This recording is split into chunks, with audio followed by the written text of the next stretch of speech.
Yes, everyone, welcome back to Forever United TV. We are live. It is a Wednesday, the 23rd of July. I'm bringing you all of your Manchester United updates from on and off the pitch. As usual, we're going to get into a fan debate over all of the news. We're talking Garnacho predominantly this morning. What's happening with him? Where is he off to? Have Chelsea dropped out of the race, according to a German journalist, Florian Plettenberg? Is it Spurs, really, for Garnacho? The last Champions League team left in England that might be interested in him. All of that story coming up as well. A double deal from Juventus for two Manchester United players, according to Graham Bailey. Competition for Sesko from another Premier League rival as well. And all you midfield hunters who want the midfielder in, a little bit of news for you as well regarding Manchester United's hunt for that perfect player to play alongside Bruno Fernandes. You remember the name. There is more talks on Javi Guerra again this morning. I'm just going to go through everything that has been reported and get your opinions on all of the news happening. Well done to England Lionesses last night. We was in the pub watching it. First of all, let's get that out of the way. Last gasp winner off the penalty save, and then bang, it goes again. From there into the final now, so well done to the ladies, well done to the Lionesses. But Manchester United arriving in Chicago, ready for the tour. First game this Sunday, just a few days away from seeing Brian Mbeumo in a Manchester United shirt on the pitch for the first time, which is exciting. But who will be joining him when Manchester United return from the tour? Now, we're not expected to see many players come in over the tour period. Obviously, as we know, it's about outgoings and the fact that the players have obviously been left behind, meaning, and there was a story come out the other day, and you could probably put this together with what apparently Ruben Amorim said. He wants Manchester United to have got rid of all of these players, the other four players, that being Malacia, Anthony, Garnacho and Jadon Sancho, before the team and squad return back to Carrington training. Obviously, it will be the opening of the new training complex as well at Carrington when the players return. So, excitement for them, but Ruben doesn't want them players there. So, who will be there when they return? Will there be anyone there? Could Garnacho be there? That's where we start today. Now, yesterday, Romano was talking about Garnacho wanting to stay in the Premier League. Now, they are expected to accelerate talks with whoever suitor-wise that they are talking to try and get a move away. This is why they haven't been taken on tour. We said yesterday a big piece on actually how Garnacho must be feeling right now with everybody else playing football and he is stuck at Carrington on his own. Well, you could say on his own, but obviously the other players are there as well. They're looking more likely to get moves at the moment, no. But Garnacho in his hunt for a Premier League team, like Romano said, Chelsea on this one, I'll come into them in a minute, but the big talk this morning is, and it's come from Dean Jones, this one, which is that Tottenham are now looking more and more into the potential signing of Alejandro Garnacho. Obviously, a wide attacking player that they're looking for. They have obviously made inroads with signings already, essentially with Kudus signing. They're looking at Gibbs White. That is still actually up in the air at the moment with the Premier League investigation going into that. But now they've turned their attentions, apparently according to the speculation columns and a few journalists, to Garnacho for Manchester United. Now, would Garnacho be open to moving down to London? I think so. He's already said yes to Chelsea. Would he be okay playing in the Champions League? Tottenham have got Champions League football. Will Tottenham be paying him more than what he's on at Man United right now? Yes, they would. Does this fit? Really, for Garnacho? Yes. Is it a backward step? 100% it's a backward step. I mean, yeah, you could say that Manchester United would have been happy to get into the back door into the Champions League through the Europa League, but Spurs, let's be honest, like they are probably the one Premier League team of a few that I think really don't stand a chance in the Champions League, and this season they will really struggle, Spurs. They will struggle massively to actually get back into the Champions League or any form of Europe with having to compete in the Champions League. And any player that's actually thinking of going to Spurs because there's Champions League football there has to really think about the future of their careers, their future career as well, because after that, you're straight back out of Europe again. There's no way that Spurs are going to qualify for the Champions League next season. It means they have to either get in the top four or win the Champions League. Now, they're not going to win the Champions League, and I'm sorry, Spurs are not going to be in the top four. So why would a player go to Spurs? Like, honestly, I'm not bothered. I'm just thinking from his side of things, I just wouldn't get it. Like, obviously, one season of Champions, that's great. But surely they've got the brain cells to actually think ahead here and think, they're not going to be there next season. This could be a one-season wonder. Still don't get the Mohamed Kudus move for him either. Just don't get that at all. But look, these things happen, and Spurs with Daniel Levy have still managed to get some alright players through the doors over the last few years. But honestly, Garnacho to Spurs, I don't care from a United point of view. Maybe Manchester United could actually extract a little bit of revenge on Spurs here and actually get a little bit of money out of them. Look, they have clearly got money to spend, and they're obviously going to. And I think Garnacho now, is this his last option, apart from obviously Villa? If he wasn't convinced about Villa, then surely it is only Champions League football which is convincing him of Spurs. But the report says that Thomas Frank is now looking into the potential signing of Garnacho. Obviously, Gibbs, White, Kudus, two central attacking / midfield players there. They want one more wide option. Obviously, there was apparently an interest in Brian Mbeumo, of course. But Garnacho being able to play both sides and be a little bit versatile, it is thought that is a move that Thomas Frank and Spurs are looking to make. Obviously, when looking at, like I just said, all of the teams that are available in the Premier League for Garnacho, and we're only saying this because of what Romano said, he wants to stay in the Prem, who is available. I think right now you're looking at it's Spurs or Villa.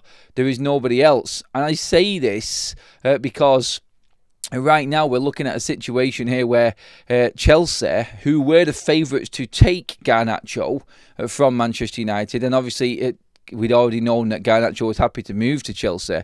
Florian Plettenberg last night dropped the news that RB Leipzig have now started negotiations and are open to negotiating a deal to take Xavi Simons to Stamford Bridge. Now, that obviously cancels out any potential move for Alejandro Garnacho. And that, I think, tells Garnacho exactly where he is. Like, he has laid it out there. He said, come and get me. I am the cheaper option of any target you want to bring in terms of the attacking wide options that are out there right now, because Xavi Simons is going to be upwards of 60 million himself.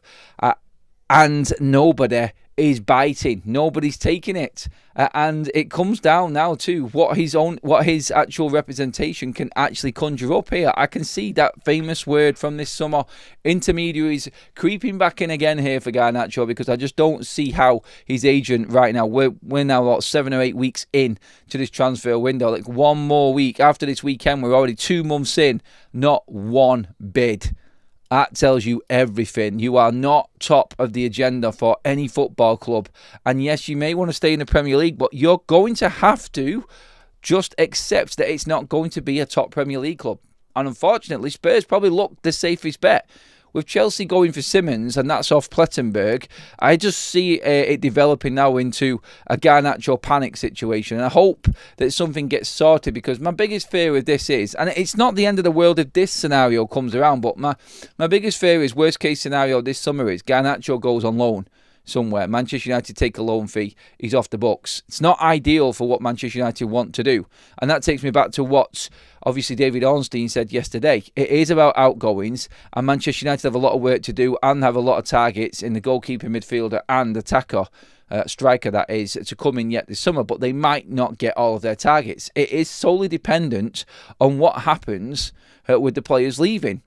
Now, obviously, Garnacho fetches the highest price for Manchester United and opens up avenues that we've just not got available to us right now with the finances available. But a 40 to 50 million pound sale of Garnacho helps you go out and get at least a goalkeeper and the striker. You could say it helps you go out and get 2 of the players that you need, whether it be a keeper and a midfielder, keeper striker, midfield striker, whichever way you want to do it.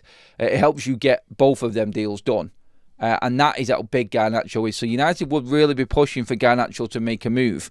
And every single journalist, just want to drop this in here as well because of the striker situation right now. And we will talk about Sesko in a moment, also a Manchester United striker hunt. But every single journalist I see, and I keep on seeing it pop up on accounts. So all of these transfer experts, all of these journalist-based accounts as well on social media, where they have a few different journalists all working together, they're all saying pretty much the same thing. Just keep an eye on Ollie Watkins at Aston Villa. I don't think that Spurs is the right fit for Garnacho. I really don't think it is. And I just think there's two players that Manchester United want at Aston Villa. I'm moving away from Emi Martinez as happening just because of the financial side of things. But I just feel like there's something that keeps on coming back around again in the cycle, which brings Ollie Watkins to Manchester United. And we know that he would be open to that move. So I think everyone's just saying here, like, could Garnacho end up going to Aston Villa? I mean, do you know what? Even if Manchester United loaned Garnacho to Aston Villa, they would have some bargaining chips in play there where they could just say to him, right, loan Garnacho, but we want to take Ollie Watkins for this agreed price, which will be a lower price. Look, I'm thinking outside of the box, and I'm thinking, obviously, worst case, if United cannot find a suitor at the right price for Garnacho, that is the worry there for United, because I think that obviously he's going to just allow his contract to drift out, and United could be stuck with the same Jadon Sancho problem. I think United will end up lowering the price for Garnacho. Personally, and I've said this before, as you all know, take the hit. Just accept the price that you can at the time before you lose out completely, and just salvage what you can at this point going forward. Make the money coming in all about where you finish in the league and what competitions you're in. You are guaranteed to be able to spend a fortune if you make Champions League football. It's as simple as that. You just cut your losses now, get rid of what players you can, get Ruben all the tools necessary to get back into Europe next season, start getting them gate receipts in again, start building it up and trying to get somewhere near that Club World Cup when they open it up to 32 teams in 2009, so you get even more money there. It has to be sole focus getting back into the Champions League for Manchester United. And if that's in 2 years by getting into the Europa League this season, by finishing in the top 5, 6, whatever it may be, winning the FA Cup, something like that, and then winning the Europa League the season after and getting to the Champions League, or getting into the top 4/5 with the cohesion rules, then that's the aim. 2-year plan back into the Champions League. From this point forward, if you sell Garnacho for 40 million, if you sell Anthony at a cheaper price, but that gets you 2 or 3 players now in this window to help United get back into that top 6/7, that's what needs to be done. Because the money will then come to Manchester United. And Inos and the ownership know this. Gate receipts, European football, competition money, finishing higher up the league. This is what the sole focus needs to be for Manchester United. Now, it's the only way that this club will survive is by competing at the highest level. It brings in the sponsors. It helps rebuild that stadium, that new stadium that they want to get done. It just moves Manchester United forward and stabilising in the Champions League. Then maybe in 5 years, United might be able to challenge for the title. I've gone off on a tangent now, actually, a little bit, just off the Garnacho. But again, it just rolls into doing the necessary this summer. If Spurs want to take Ganacho, I'm happy for him to go there. I just think it'd be a crazy move for him. I would prefer the Villa one because I think there's something in the Ollie Watkins situation on that one. Let's get some comments in on this first of all. Garnacho and leaving and price. Thank you for the super sticker there, Zane. Appreciate that, my man. Up nice and early today, I see. Excited. Are you getting Gyökeres done, my friend? We'll see today. It's looking closer, finally. Evan Nielsen's the right choice. How do United do it, says Jav. Oh, that's a tough one, mate. I did the Evan Nielsen story yesterday, and he works for United. I like him as a player. I like his intensity. I like the way he plays. He's just one of them. He's one of them, what's the best word to describe it? Energetic, nasty, do anything to win a game type of player. He's just not, he's not soft. He's not soft. That's it. He's a hard South American forward who works his ass off, and it's just going to cost United too much. I know it is.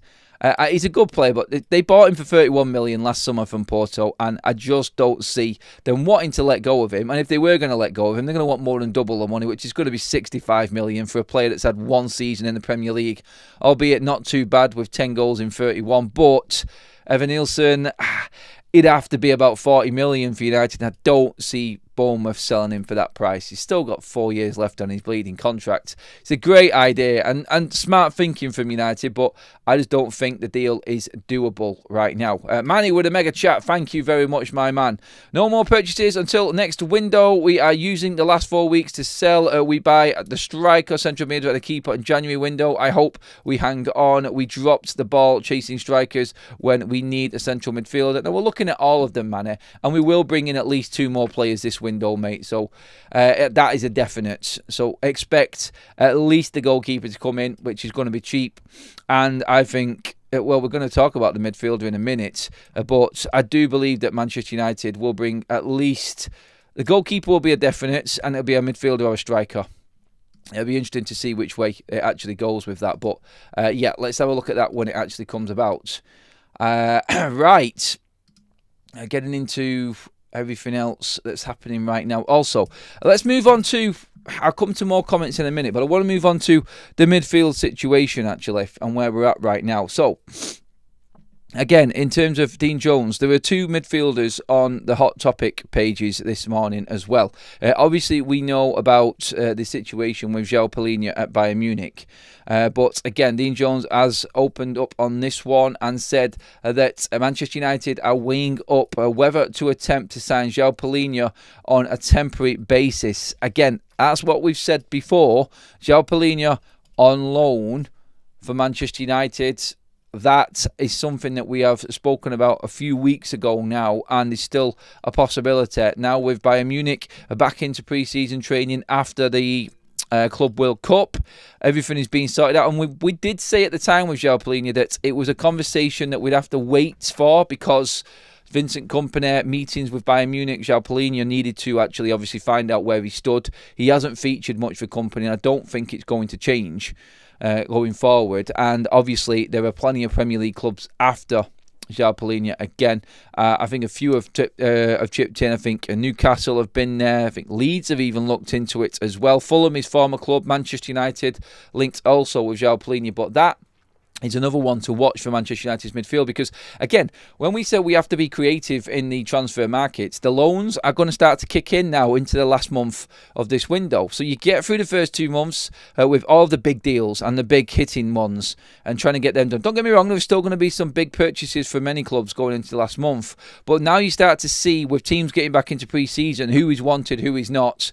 And then all of the other deals start to come in, and it starts to get a little bit more frenetic in terms of news and speculation. Like Garnacho to Spurs, for God's sake, where did that come from? But Chelsea going for Xavi Simons pushes that way. Or could he go to Aston Villa, or possibly in a make-weight for a Emi Martinez maybe, but more than likely possibly an Ollie Watkins, João Palhinha on loan. All of a sudden, you have got rid of a couple of players and brought a couple in, and there isn't that much expense spared there. So it's an interesting month, the last month of the window, because of the reasons I just said there. And I think with United, we're probably going to be... I don't think, personally, we're going to spend a fortune on a midfielder. Now, that would be Edison. And this will be the decision that United make. Is it a cheaper striker and an expensive midfielder, or vice versa? At the moment, when you see news of João Palhinha on loan from Bayern Munich, perfect. That's exactly what sort of deal Manchester United need to be doing this season. That would be the absolute ideal signing for Manchester United. And that would be my top midfielder for Manchester United this summer. Because I think João Palhinha on loan, it gives you room next summer to go for an Adam Wharton if you get back into Europe. And United could go all out and make that the plan. Because he's already committed this season, which is great news, Adam Wharton, to Crystal Palace. That means that no one else is going to take him. And obviously this summer we haven't got as much money. So, again, focus, like I said, on getting the players in that you can now, whether it be loan, whether it be cheap deals, whether it be getting rid of players cheap just to bring in other players, just to get back into European football. There has to be something on offer for United to use as a bargaining tool for next summer for someone like Adam Wharton, because Liverpool will be all over him, and you'll have Manchester City looking, you'll have all the top guns. United need to be up there and competing in some way to actually get the signature for Adam Wharton, I feel. I think that's the plan, that's the long-term plan. I think United will go all out if they can to get him. But Palhinha in, there's one story, and there is more talk today about Javi Guerra as well. Javi Guerra from Valencia. And now this one was played down last time because I think it was Daniele Logo who said that Manchester United are close to signing Javi Guerra. It's not, and we weren't. And United, I think, were just being used for Valencia to obviously get the checkbook out and offer Guerra a new deal. it has been offered and hasn't been accepted, which is why the news has started to circulate again around the potential move for Manchester United. Now, Guerra knows of Manchester United's interest. He has done for a while, and Manchester United will have a bigger offer on the table than anyone else for Javi Guerra right now, and he knows this. But the price and the talk is around about 21 to 25 million quid for Guerra. Again, that's another player which is, I think, a little bit out there in terms of he's young, he's European, and he's not got Premier League experience, but he's cheap. Would United go for that type of deal? This is where João Palhinha top trumps it again. Because I know, and everybody here knows, that Ruben Amorim, going off all of the talk that's gone on so far, wants Premier League proven players. And that, I think, is why João Palhinha will be United's top target, I think. I've got a feeling he will, but obviously it's what Bayern Munich do, and whether Bayern Munich are open to the loan. Are they uncertain about his future? Do they want to sell him? Can they get the right price? Can United make some form of loan deal with Bayern Munich? Look, it would be a fantastic deal if we got him on loan. But Javi Guerra, again, the other option for Manchester United would be a permanent deal. A cheap one for a young player and could turn out to be a really good buy for United. But again, it's the uncertain factor. And what we're saying here, I think, is this. It's like Javi Guerra, does he walk right into Manchester United's side next season, come start? Say, for instance, you buy him and we're starting and lining up against Arsenal. Does that player walk into that starting lineup? If he doesn't, then he's not Man United's top target and he doesn't have that priority factor about him. Does João Palhinha walk right into Manchester United's side against Arsenal on the opening day of the season? You bet your life he does. He sits there right next to Bruno Fernandes as that security blanket. And that is the difference in what Manchester United are looking at. And Mbeumo, Cunha, straight in. Palhinha would be straight in. And these are the players that United are looking at. Players that walk into the first 11. That's the priority. The other signings are great, but we're just not in a position right now after where we finished last season to go and take a risk on younger players that are not proven in the Premier League, and I've got no guarantee. Look, there's no guarantee with any player, I know that, but you're shortening the odds if you're buying Prem-proven players. And this is what I think is happening here, and it's clear. And this is why, like I said at the top of the show, the Ollie Watkins news, and everybody keeping on talking about him and just saying keep an eye on it, I think has got to play in this summer transfer window still. And I do believe that someone like Palhinha would be on Manchester United's priority list. If they know they can get him, I think they would. But it's short term. And that fits into what Manchester United's recruitment model is as well. They're not committing to older players. They're not spending a lot of money on older players. It's just not what this club is going to do anymore under the new Inos management team. And again, just that there, Manchester United are weighing up whether to attempt to sign João Palhinha on a temporary basis. Loan, basically. They just tried to make it sound a little bit posher in the temporary basis side of things. But this, I think, is now basically where Manchester United are at. And I think it is on proven players. And you can look into other news which is going around right now. And this is a report from Gimme Sport, which says Manchester United are not moving forward with an official bid for Nicholas Jackson at this stage, as they are evaluating their top options for the striker role internally. Benjamin Sesko, Ollie Watkins and Dusan Vlahovic are among the names being considered. Again, because Vlahovic is cheap, he's being considered. Because Jackson is Prem-proven, he is on the list. Benjamin Sesko is the ideal type of striker for Manchester United by under the Inos model because of his age and the actual scouting process that we've gone through and knowing what this player is. Ollie Watkins, Prem-proven. All of these options are there. And again, it's like I said, exactly the same at the top of the show. Manchester United are weighing up where to spend the majority of their money. Is it in the striker and then you get a cheaper midfielder? If you buy Ollie Watkins and then take João Palhinha on loan, that pretty much, for me, guarantees you at least Europa League football next season. That is a completely different spine altogether. And then Lamens comes in cheap. All of a sudden, you have got rid of the players you need to get rid of, and you spent, another 77 million on 3 more players, possibly 17 million for Lamens, a loan deal for João Palhinha, and obviously if they do want to go for Watkins, it would cost 60 million. Now, I know a lot of people are like, don't spend that amount of money, but if that guarantees you a top quality striker for 3 years, competing at the highest level in the Premier League, along with everything else that we've got, and it gets you back into Europe, then that money is pretty much paid in full. And we can then start looking to rebuild past Ollie Watkins. But also, you've got the extra years then that's going to give you in developing someone like Chido.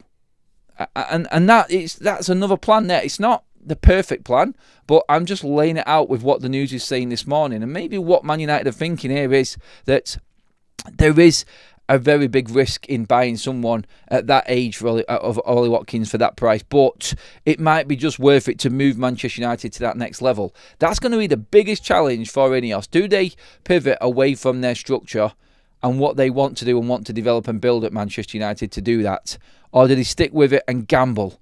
Because you could say Benjamin Sesko is the perfect player for Manchester United, but it's exactly the same scenario. Like, you've got more time with Benjamin Sesko. He is a player that's going to give you more years than what Ollie Watkins is. But what are the average in terms of players right now before they're moved on? How long are players lasting?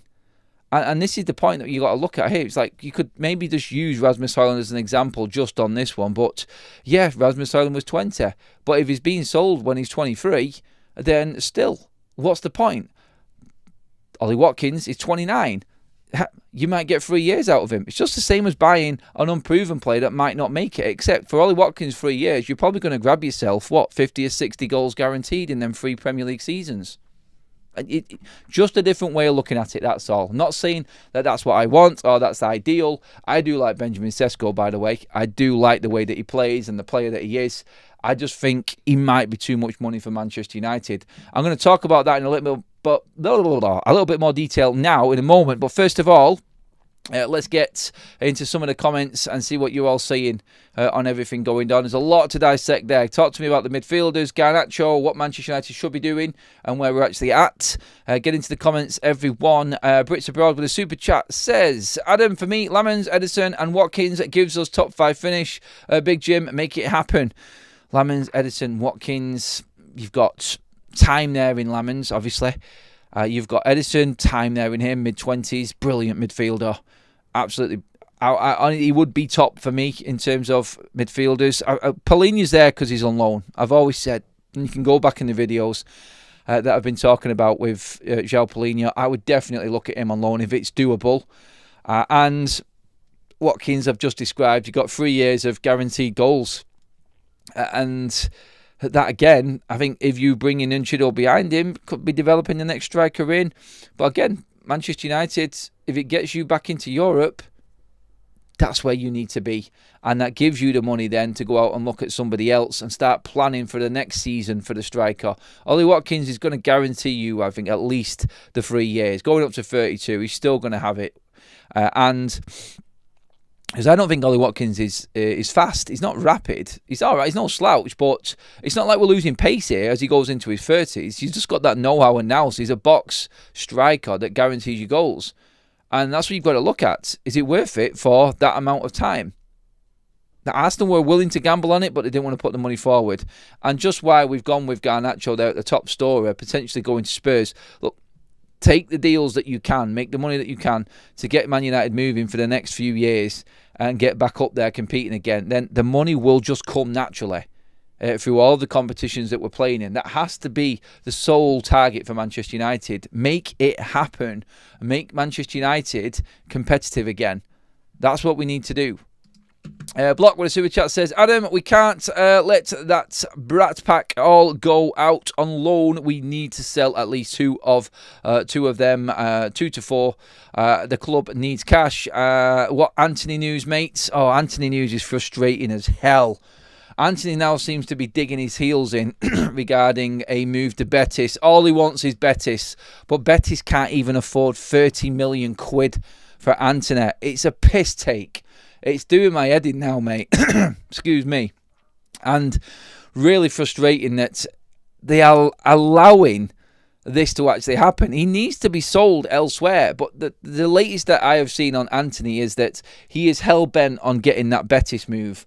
And it's causing a problem because Manchester United obviously can't get what they want out of Betis. It's been made very clear now that Betis have got nowhere near enough money to buy Anthony. So again, it's going to drag on a little bit, I think, the Anthony deal. Maybe it's a Garnacho first and Sancho first before we actually get to the Anthony one. Yes, mate, honestly, that is frustrating. And you're right, we do need the cash. We can't loan all of them. I know this, but it's going to be a hard sell for all of these players. And again, just be prepared for these to drag on right to the end of the window. And United are going to have to do some work in the background to try and convince these players to just wait it out a little bit. And there has been stories about that. Man United telling players that we just need to move players on. Please just hang on while we get the other business done. Don't rush into anything else. Give us this opportunity. They probably have a timeline on that before they give up on it. And I think that's the only way that Man United can operate right now. Because if they haven't got the money to spend, then they're going to have to do the business behind the scenes and be ready to go as soon as that money is available from player sales. Building around Bruno is a mistake. Mark this. No one said we're building around him, mate. He's just going to be there. And Bruno will be gone in a couple of years. So don't worry about Bruno. We're not building around him. I think Bruno will be used differently this season, I think. I think there will be times when he goes back into 10. But, well, we haven't got money for one area of the pitch that Ruben wants to fix. He's prioritised the forward lines. Bruno is going to do a role for us.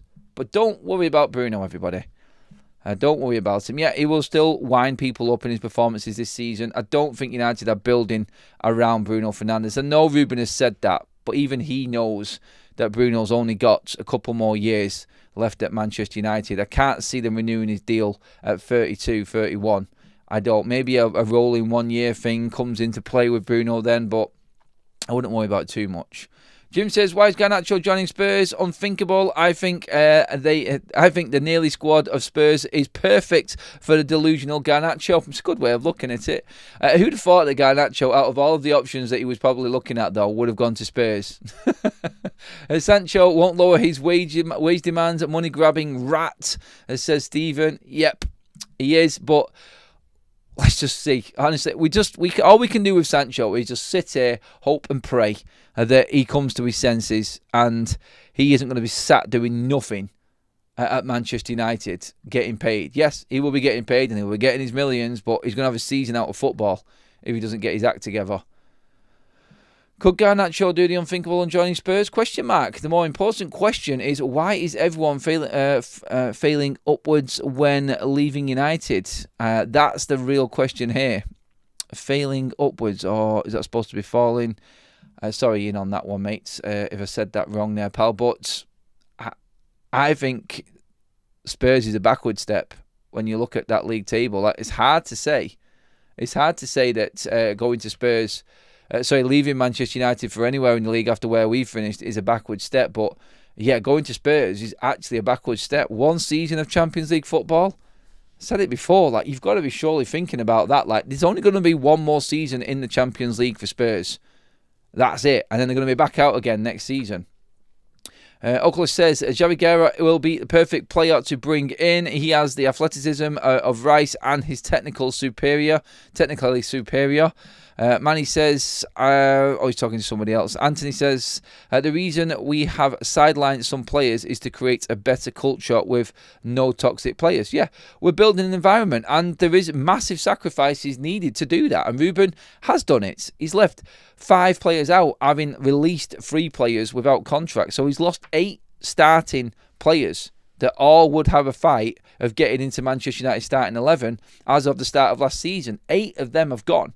And we've brought in 2. That is a little bit of a worry, yes. But it's necessary. All of them 8 players were there at the start of last season. This time last year, the 8 that are no longer at United or on the tour even, for other reasons, would have been there at the start of last season and are not there now. So it's a big, big call from Ruben Amorim and Manchester United. And they're the big sacrifices that need to be made if United are to move forward.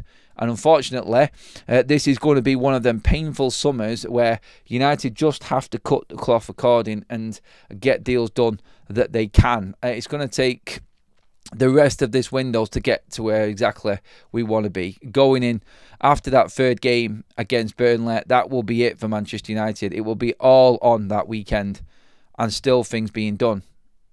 Adam Polina is very robust midfielder. It would be a good buy. It's not even a buy. It would be a loan that United are looking at as well. That would be even better for me.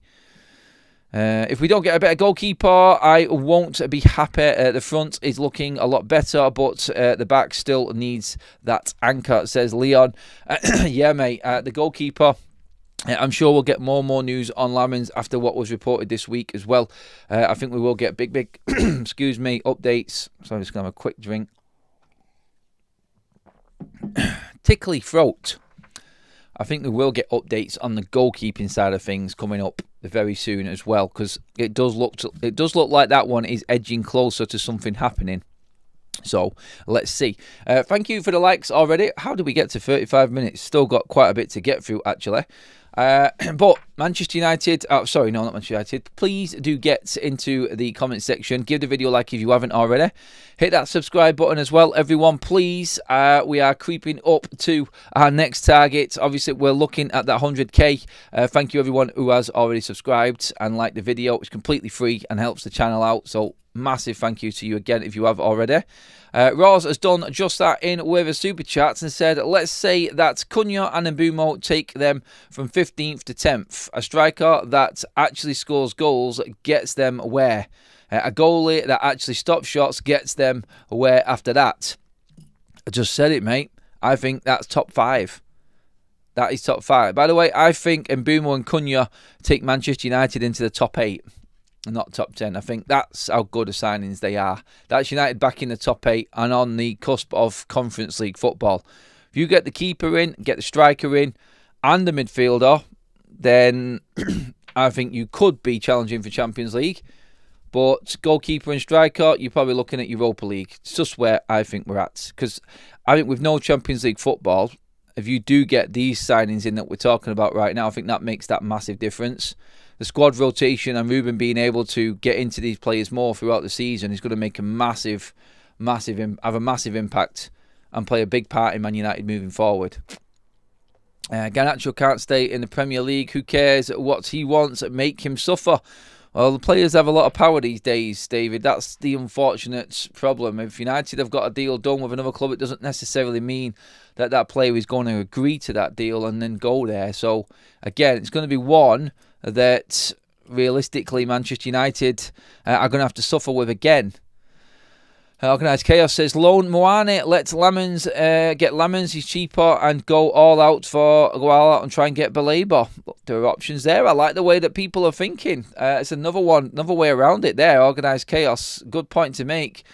Again, it's like, will our rivals give us their best players for the right price? Can United afford it? We do have to still sell players to make that kind of thing happen as well. We're a bit light on centre-backs. Feel like we should get one. Are you joking, Nate? We have 9.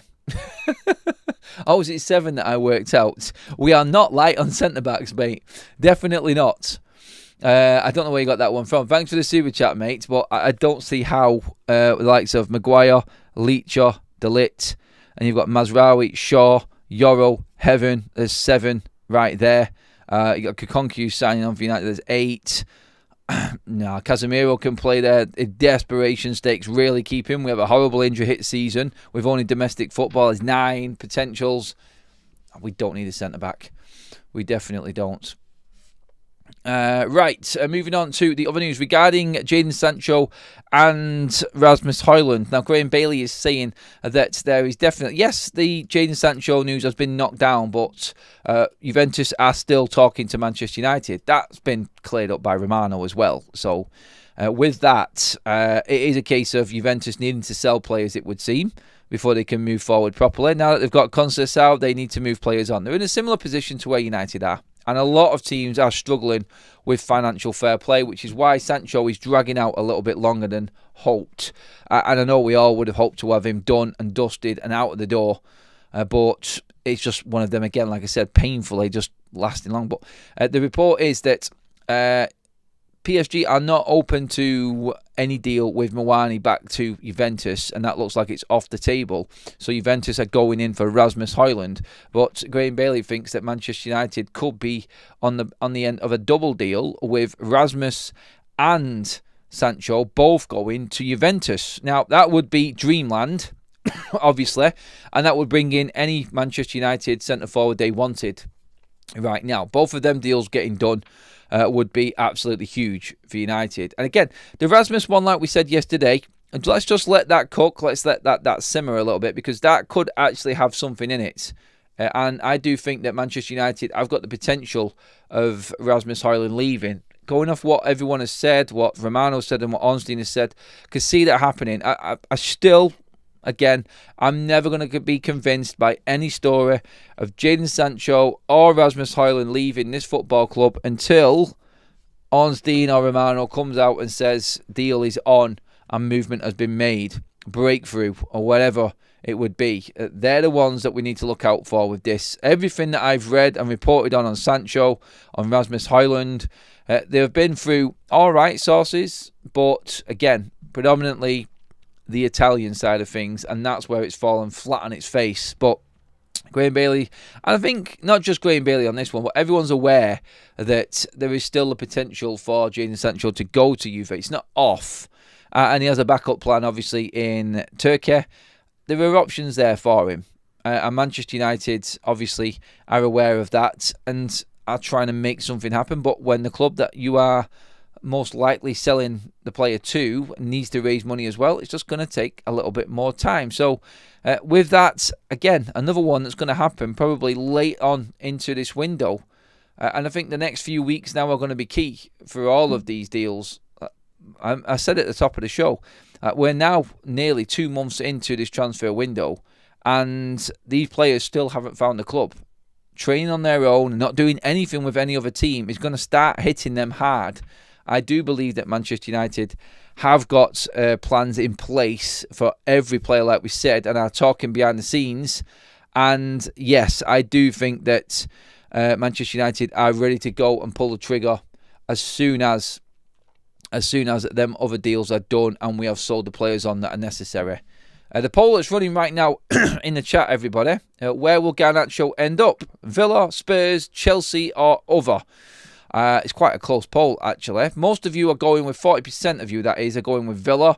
Spurs 20%, Chelsea 19%, and other 21%. Close between everyone else. And then you've got Villa that are leading the way by quite a big margin. Block says, I love the optimism, mate. Last season, you predicted top 4. Just saying, yeah, that's because I thought Ruben Amorim was going to come in and get Manchester United moving. What I didn't think was Ruben tearing up everything and basically not being able to get anything out of these players. I said it last season, really disappointed. I thought he could have turned it around, and these players showed exactly what they were worth. Nothing. And now we're going again with new players. Always judge him after a transfer window properly. But yeah, I did lose a lot of faith in Ruben Amorim last season. I did.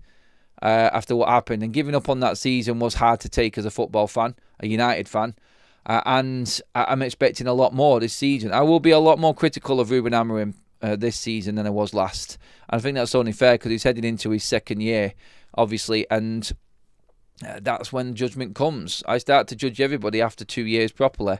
I give them the time, settle in, get used to everything, build your team. This is what Ten Hag had from me. And then second season, that was it. I wanted him gone, as you all know. I didn't think it was the future. And they wasted time in that summer, didn't they? And not making the right decision in the Inos. And now we are where we are. Ruben came in and I think was given the freedom to do whatever he wanted, and he just gave up on the league. He basically did the right things, but it was at the sacrifice of us watching and paying a fortune to watch the crap, wasn't it? That's what it was. The other story as well, a couple more things, little bits going around. You will see Bright Ebe is a young Polish centre-back that Manchester United are looking into, just to bring up the other news as well.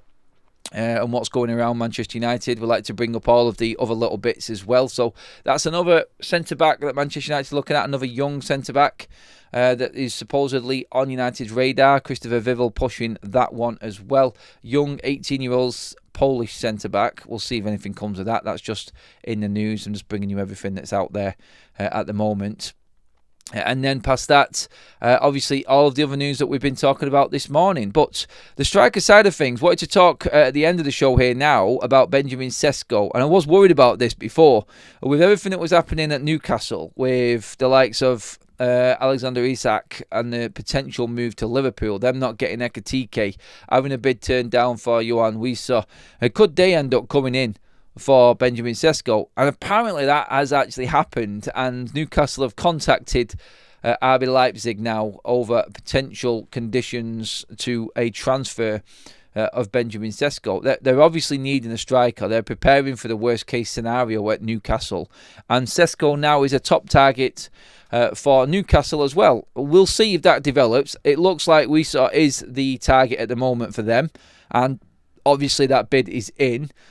Be interesting one. I mean, United could have gone for Wissa as well, but I just don't. There's something there. I don't think that United want to deal with now at Brentford, and I think they, like we've said before, I think they've blacklisted Brentford now from doing any dealings in the future with. So yeah, I don't think there's much there with that one. Let's see what else we've got here in the comments section. Now, talk to me about the strikers, everybody. That's what I want to finish the show with tonight. Where do you think United are going to go with their striker hunt? Now that other clubs are firmly interested in Benjamin Sesko, as we know, and Newcastle joining in, where are United going? Get into the comment section on that, please, everybody. Sesko's speed of play is why we should sign him. Having a number 9 with his pace, playing alongside Mbeumo is huge. Again, that's what I was saying. The attributes, characteristics, and profile of Sesko fits what Ruben likes. He can drive with the ball, run with the ball. He's strong. He's tall. He's great in the air. He's got an absolute rocket of his shot. I'm sure you've seen the highlight reels. He does look like the perfect striker. But can United afford 79 million? Because I said this before. There is a release clause in his contract. Now, 79 million euros, I think, is where we're at with it. Between 60 and 80 million, there is a release clause. No one knows exactly how much it is. There's been a few different stories going about, and we touched on it yesterday, actually, regarding Benjamin Sesko. But yeah, that release clause is going to be key for Manchester United. But the structure of that deal is also going to be massive for Manchester United. And I think we've got time right now with Benjamin Sesko. There's no stress with United because no one's going to come in and pay for him. It's like someone just said in the comments there, Newcastle can't afford Benjamin Sesko. I don't think they can either. And the fact that they are bidding for players in and around the 50, 60 million pound mark tells you you're going to have to spend about 65 to 70 million quid to get Benjamin Sesko over the line. That's what the expense is going to be. And don't get me wrong, like you're buying a 22-year-old player that looks absolute mustard, but there are parts of his game that don't really work right now for Manchester United as well, and that's what United will be discussing. I like him. I think he will be a great striker for United. Not great, I would say good for the time being. I would have loved it if someone like Benjamin Sesko was coming in when we were playing a bit better, because he would have had the time. But this is something that's going to be scrutinised, and the pressure on the striker when he comes to Manchester United is going to be absolutely immense. And I get that there's different rumours going around at the moment about Benjamin Sesko's wages. The Athletic said yesterday the wages and the transfer fee and the structure of it combined is not something attainable for Manchester United at the moment. Some people are saying that the wages are no problem for Manchester United for Benjamin Sesko. Well, if they're no problem, then it definitely means that RB Leipzig are holding out on the transfer fee for Benjamin Sesko. Whether that changes towards the back end, stay close. At the moment, I am still sticking with, I think it's going to be a race solely dependent on what happens with our top story, which is Garnacho, for Benjamin Sesko and Ollie Watkins. I think that's where United are going to spend the rest of their money this summer. And then, like we said with the midfielders, you could get a cheaper Guerra, you could get a loan for João Paulinho, and you could get Lamens in for as little as 13, 15 million high as 17 million. I think it's all affordable.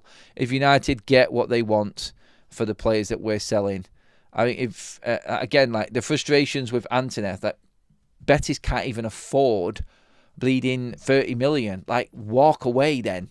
You're not getting him for that. United, I've said this before, that United need to cut cloth according and take the hit and just get some players out. But come on, Anthony, we cannot be accepting lower than 30 million for Anthony right now. I just look at it and go, get the 40 million. United will get 40 million off a buyer. We cannot allow Anthony to dictate what he wants to do and where he wants to move as well. If he wants to go to Betis, then I'm sorry, Anthony, you're going to have to go on to some ridiculously low wages and let United get their transfer fee. It's the only way it's going to happen. He's going to have to sacrifice even more, I think, to make that move happen. And again, we'll see as time moves on. I will keep you updated throughout the day, everybody. Thank you again for all the likes. Over 500 live likes again. Absolutely smashed it, everybody. Thank you so much. Please pop a like on the video before you drop out. And that finishes our update and our video for this morning, everyone. Thank you so much again. Mods, fantastic job in the chat. Check out the links in the live chat. Some of the mods will drop them in for the shirts again. Grab your retros, grab your kits from all over Europe and all over the world. OK Jerseys is there. That's where I get mine from for anybody asking. Do check it out. The link will be in the live chat there and in the description, everybody. So go fill your boots there. Great deals on many classics and some special edition shirts as well, which is absolutely banging. But that's us all finished, everyone. Thank you, everyone. Again, please hit that subscribe button if you haven't already. Let's get up. We're chasing that 100k. We are going to get there this year. Let's see how close we can get before the end of this transfer window. That's our target. But appreciate all of the love. Appreciate all of the support as always. Thank you again. Cheers for all of the super chats, everybody. I will be back later on with any updates that happen.